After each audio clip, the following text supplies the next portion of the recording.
Welcome to Houston Sports Talk with your host, Robert Land. Thanks for checking into the best Houston sports podcast, part of the Bleav Network. And joining me to take an in-depth look at new Rocket AJ Griffin is a Bleav Network colleague, Brice Lewis, who covers the Atlanta Hawks, is host of the Bleav in Hawks podcast. And first of all, thanks so much for giving us a few minutes, Brice. But what can you tell us about what went wrong with AJ Griffin in the ATL?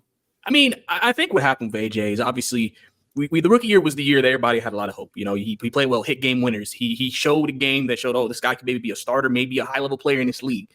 And I think what happens when you had the transition from Nate McMillan to Quinn Snyder, I think the role change and the way the team wanted to play changed, and that affected AJ. And then going into this past season, I think Quinn made him more of a spot-up shooter, which I don't think is his game, which AJ can shoot. It's just that's not his game. He's more of a guy who can break down defenses, has good wiggle, good moves, can get open shots and create for himself. And so I think when they kind of changed the way he was supposed to play, I think that affected his play. And then he also had some off-the-court issues that people were talking about, some stuff with his family, things like that. So we don't know mentally where he was. That was impacting him as well as the season went on. I know he had to be away from the team for a little bit because of those issues as well. So clearly a lot was going on this past season for him. And then maybe it's just one of those things where when it got back to it, wasn't playing well, fell out of the rotation, and had stuff going on. It just seemed like maybe it was the best idea to potentially just give AJ a fresh, brand new start and allow him to, go into something with a clean slate. Going back to those missed games for personal reasons, have you heard any mutterings about his personal life that could have really lingered throughout the season, maybe affecting his game this whole season? I don't know as much as, I don't know more than what maybe other people know. I mean, like I said, I know there was something I saw trending about like a family member of his and dealing with like kids and just like other stuff, like messy stuff. But the thing is, we didn't know. Nobody knew if that actually impacted him directly. Obviously, his dad got fired from Milwaukee. We don't know how that affected things. I mean, so it was there was no direct exact thing that happened that I can say that I know for sure impacted AJ. I just know that he just had some stuff that he was dealing with that he had to step away and had to get himself back where he needed to be before he could rejoin the team later in the season. Were you surprised at the trade value back on AJ, only a second-round pick? And I'm wondering if you believe that this deal was kind of a return of favor after the Rockets gave the Hawks those second-round picks last year to take on Garuba and Ty. I mean, realistically, he hasn't really played that much in a year, and he hasn't done anything that could have really increased his value. So to get him for a second-round pick for a guy that, you liked in the second round, and that's why you clearly wanted to make this move, I think it's fine. I mean, obviously, a lot of Hawks fans will probably tell you that, he was our first-round pick, and, we're trading him for a second.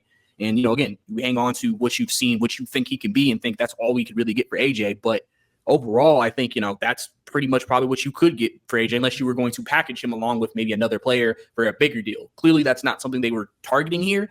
They said, listen, maybe you guys could use a guy like AJ, in your backcourt. I don't know where your rotation is with that. I know you guys still have Jalen and Van Fleet and them and figuring all that out. But for the most part, I think that the value, even though people don't like it, that may have been really what you could get AJ if you were trading him solely by himself. The thought coming out of the draft is worst case scenario, he's a 3-and-D guy. The analytics this past season was the defense was bad, but is the defense that bad? That's the one thing that we've heard is sort of the knock coming in. He could shoot the ball. It looks like, his shooting percentages that Rockets would kill for somebody that could shoot like that from three. But what about the D? I think AJ can play defense. I don't think it's going to be like a strength of his, but I think he can do it. Obviously, he's not a small guy. I think he had some issues this past season just adjusting to Quinn's scheme too defensively, and I think that's something that also impacted him. But I don't think AJ's a guy you can ask like, hey, I shut somebody down. I don't think that's what he's there for. But I do think he has the ability to play defense. I just think it depends on what you're asking him to do defensively and everything like that. But for the most part, if he can get back to that AJ from his rookie year, and if you watch the film there, you'll see a guy who put an effort defensively, was able to be a little bit disruptive at times, and then obviously goes along with the offensive game that he was also able to present as well. What's the difference for people that didn't watch a whole lot of Hawks games this year? And there's probably a lot of people that weren't watching a whole lot of Hawks. Like, what's the difference between what Nate McMillan was doing both offensively and defensively compared to Quinn? I think Nate had more of an ISO style, old school offense. I think that's it. So it lends itself to guys who can handle the ball. Obviously, Trae can handle the ball. Dejounte can handle the ball. AJ can handle the ball. If any Rockets fans watching this, go and watch AJ highlights. You'll see him breaking down a lot of defenders. You'll see him attacking guys. You'll see him being able to create a shot. You'll see him being able to basically, you allow him to get the ball in his hands and operate. He's able to do that. And then with Quinn, I think since he was basically the last rotation at the beginning of the last rotation spot at the beginning of the year, Quinn pretty much wants the ball in Trae's hands and DJ's hands for the most part. He allows other guys to play make, but it's very much he always says the three things is either pass, drive, or shoot. He doesn't want a lot of thinking. And so when AJ got into the rotation, he just pretty much viewed AJ or wanted AJ to be a shooter. Just, get the ball, shoot for the most part. Obviously at times AJ still was able to show some flashes here and there, but it's just he wasn't allowed the same opportunity like he was with Nate. Like under Nate, I just think because of the way the offense was, which obviously there was issues obviously with ISO offenses, but the benefit is if you have guys who can break down a defense and can create for themselves, it can be effective. And I think when you watch that, you'll just see AJ being able to do that because he's good on the move. Well, he's a good cutter, someone who can move if you allow him to keep moving around as well. And, can just do different things. If you watch his game, it's a very smooth game. And I think you were able to see that more with Nate McMillan when he was the coach than you were with Quinn because of the way two different ways they were wanting him to play in the two different positions. Because Nate, they used him more as like a true two, kind of like, hey, you're part of the backcourt, make something happen. Where I think with Quinn, it was kind of like, is he a 2 or a 3? And, okay, well, we need you to shoot.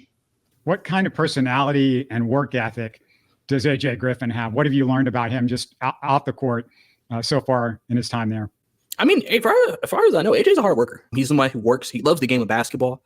He's had to change his game. A lot of people forget AJ coming out of high school, he was one of the most athletic guys in high school. And he had a couple of knee injuries that kind of had to make him adjust. So obviously having to adjust your game at that age to be able to still be effective. That shows the type of effort and commitment you had to make to that. And so AJ, as far as I know, he works. He never complains. He's a very positive teammate, very well-liked guy on the team. Everybody loved him. The city loved him. Never rubbed anybody the wrong way for the most part, and for the most part, AJ to me, he's been a guy who pretty much willing to be coached. I know Ime, a coach who, coaches hard. So but I think him and AJ can have some good chemistry. And I think that could potentially work for him in the grand scheme.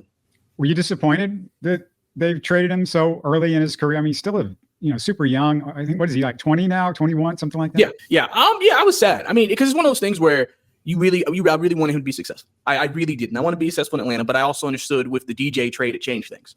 It changed things for him. And then when Quinn came in, it changed things for him. They basically went to a 3-guard rotation last year, which was Trae, DJ, and Bogey. So there really wasn't a lot of minutes for him. And so it kind of started becoming a thing where if he's not going to get the time to play and be able to continue his development that way, but he's also not being called down to the G League, even though the G League's looked at as like a vanquishing for fans sometimes. It's one of those things where, it's like, okay, well, I want AJ to be able to be successful in this league. So if the best case scenario, if the Hawks did not plan for him to be a very important part of what they want to be and in the rotation, is to potentially find a place that maybe he could find some playing time and also continue his development. Because like you said, he's super young. And like I said, there's potential there. Like AJ could really be a big steal for Houston if you guys allow him to, play up to his strengths. All right, quick reminder for our viewers and listeners that we'll have more Rockets conversation with my co-host, Steven, in tomorrow's show, and you'll hear from a Kentucky Wildcat insider on Wednesday about Reed Sheppard. Make sure you're subscribed on YouTube and your favorite audio app, so don't miss it. While I have you, Brice, I'd love to hear what you think about the Dejounte Murray trade. Are you happy with the value from a Hawks perspective?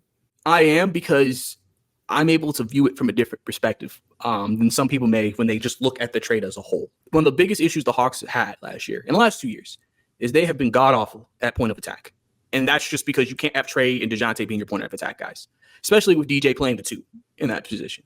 And so it just made it so easy to score against them. And so even though the Hawks could score against anybody, they couldn't stop anybody. And like I said, it's not because DJ's not a good player. It just wasn't a good fit. It wasn't a good match, and it ruined the defense. So you made that trade. You got Dyson Daniels, who some people think could be an All-NBA defender one day. He's a very, very highly touted defensive player who immediately fixes that point of attack issue for the Atlanta Hawks, depending on whatever we do, because there's still other moves potentially be made. In that regard, they've improved the defense. And technically, I like to say this too to people who are like, oh, well, the Hawks play better with Dejounte. Well, if you look at the last 2 full seasons of Trae at the helm, they made the postseason, and I Bleav they were both had winning records the last 2 years. Trae was before Dejounte got there. So, it's not like the Hawks haven't been able to win with just Trae. Now, I don't know if that's the plan to just go back to that one star and get just good players around him. But I think in terms of DJ, I think it was good for him because he gets to go back to his natural position in New Orleans. And I root for him. I have no ill will towards him. I want him to be successful. Obviously, I know it may not be the greatest news for you guys because you guys have to now play him multiple times a year more. But, I think he'll be good there. But from an Atlanta perspective, we got the Lakers' first-round pick, which could be valuable. Depending what happens with the Lakers next year, that could be a very valuable pick in a very deep draft class that people are talking about. And then we get another first-round pick in 2027. So, and then, Larry Nance Jr. as well as a veteran. So, like I said, it may not look great from that perspective, but in terms of what the Hawks are trying to do, I think this actually helped with something that they need to really fix, which is the point of attack defense. What's the approval rating in Atlanta on the draft and Risacher? Did Hawks fans agree with the pick? And if not, who was their consensus guy? On draft night, when that draft pick was made, a lot of people weren't happy about it. And that's just, I think a lot of people would rather have Sarr. I think that was the guy. Or even Clingan. I think Hawks really wanted to fully guarantee that Clint Capela was going to be moved and that they just wanted a new rim-protecting center, even though it seems like Sarr views himself as a 4 with them Wizards signing Valanciunas. I Bleav that now from that day, a lot of fans were happy. After the presser, seeing that, Risacher looks like he's excited to be here. He wants to work, wants to help the team, wants to put in whatever he needs to do to be successful. I think some fans are just like, all right, I'll give him a chance, which I've always just been like, give him a chance.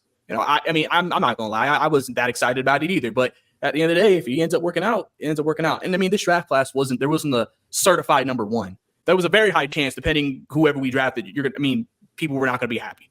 It just wasn't that type of class where you're just like, next year you get Cooper Flagg. You would assume most of your fan base is going to be pretty ecstatic about that. I'm excited for Risacher, but I know the fans are a little skeptical. But we'll see. We'll have to see what Atlanta's plan for Risacher is this year with the team. You mentioned Clint Capela, former Rocket. A lot of fans here still very fond of him. Is he going to get traded? Are there any other Hawks that you see getting dealt this offseason in this sort of semi-reset that they're having? I think Clint, people Bleav is most imminent out of most of the guys we have on the roster, especially since he's on an expiring deal. Obviously, that makes him very valuable because now he's not on the books for multiple years. A guy who can still rebound, still get you double-double, still can play some defense and do some good things. Good screener, good roller, everything. So I think he's still close to getting traded. It just depends on what's out there, and it depends on what the Hawks want in return for him. So definitely a possibility. Any team that needs a backup big, I think Clint Capela would be a good move for a team. That will help indicate what's going, because the Hawks have some other decisions they have to make. They got to potentially sign Jalen Johnson to a rookie extension this offseason. So, I could see them trying to free up some money. Again, as every team's trying to stay under the luxury tax, the Hawks probably will have to make another move, and that's another reason why I also think Clint is more likely to be traded. Do you want to see them keep Trae? What's your feeling on Trae after watching him the last few years and what he can do potentially as far as taking this team to another level? I am 100% about keeping Trae. You made an aggressive move with DJ and it didn't work. And I don't think that should be an indictment on Trae. Trae had his first major injury in his career last year, and I know that affected some things as well. For what he means to this team and what he's done for the franchise so far, I just think, we've seen him at the highest level ball and play. Last time he was in the postseason, if people remember the Boston series, the last 4 games of that series, Trae led the playoffs in 4 quarter points to the West and Eastern Conference Finals during that playoff season. Because he was hooping against Boston. He was showing the type of player he could be. Everybody remembers the Game 5, the deep threes to win the game against Boston. Obviously, 2021, everybody remembers that. We've seen him play at a super high level and win. And I think the Hawks haven't done the best job of surrounding him with the best talent or to help maximize his skill set. And so I think what they've slowly been doing over the last couple of years is starting to add some guys that are better suited for him. And again, we'll see if there's another star that they maybe want to pursue this offseason, but I'm for keeping Trae and keeping this going. He has a couple more years left on this contract he just signed a few years ago.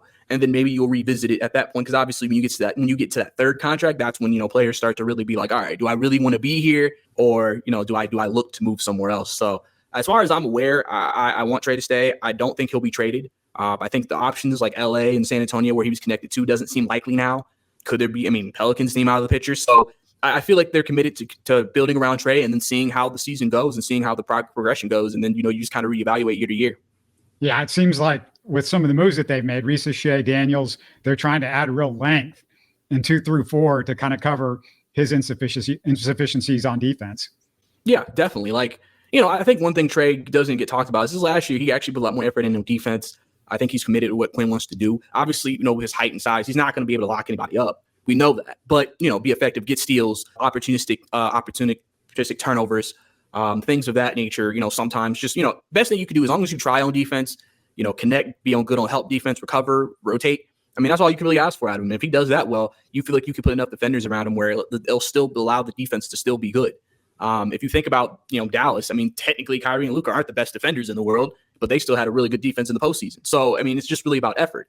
Now, obviously, when you saw the effort kind of wane for Luka, and we saw what happened. But, as long as Trae's not having those types of things where he's just not trying, then it's fine. So, like I said, for a smaller guard, you're getting guys that can defend and can be versatile and switch. And I think that's extremely important, especially in today's NBA.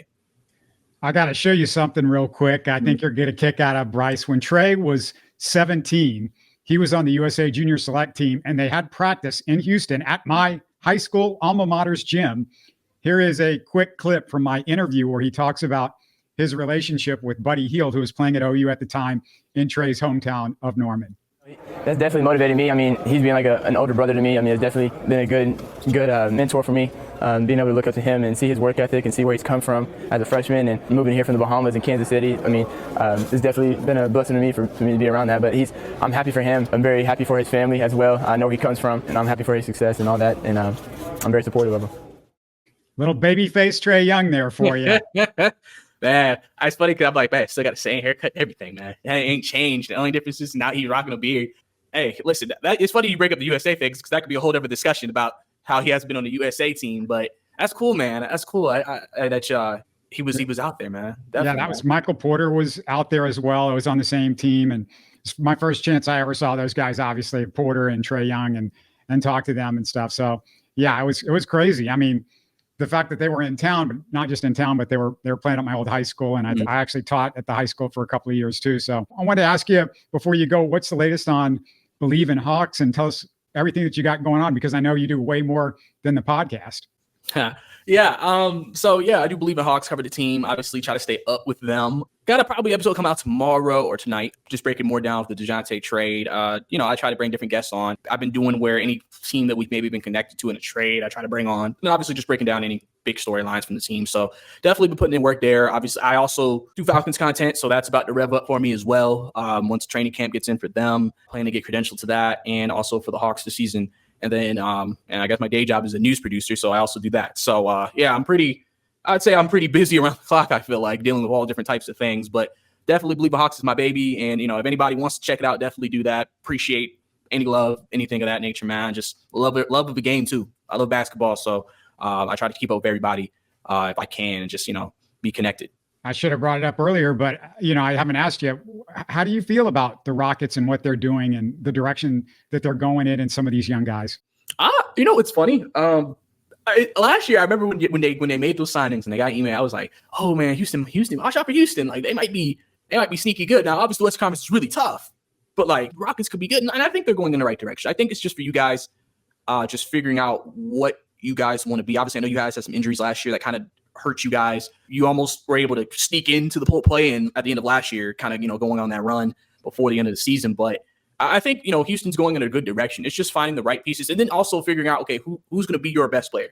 And is your best player good enough to put you up there in the Western Conference? Obviously, you gave that money to Van Fleet. I know some people are wondering, would y'all move off Jalen Green? Why is your center's name not popping up?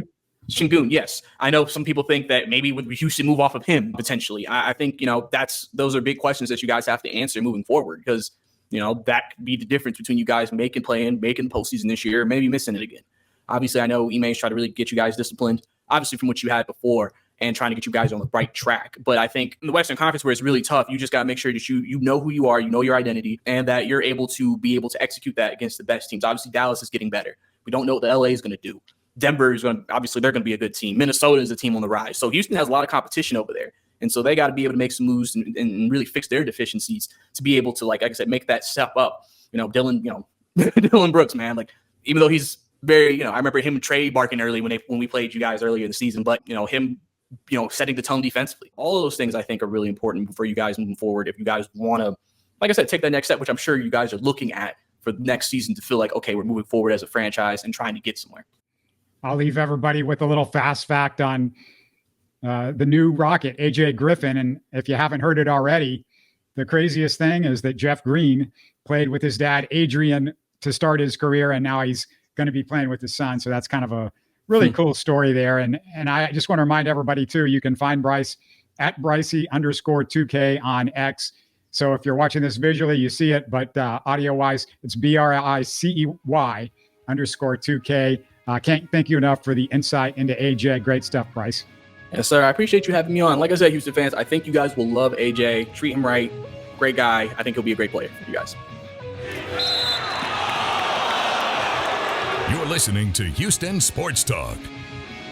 Hey, don't forget to support us by subscribing and commenting on YouTube. You can always listen to us on Spotify, Apple, or your favorite podcast app. Tell your friends about us and share our show links on social media. Spread the word, everybody. Thanks for listening.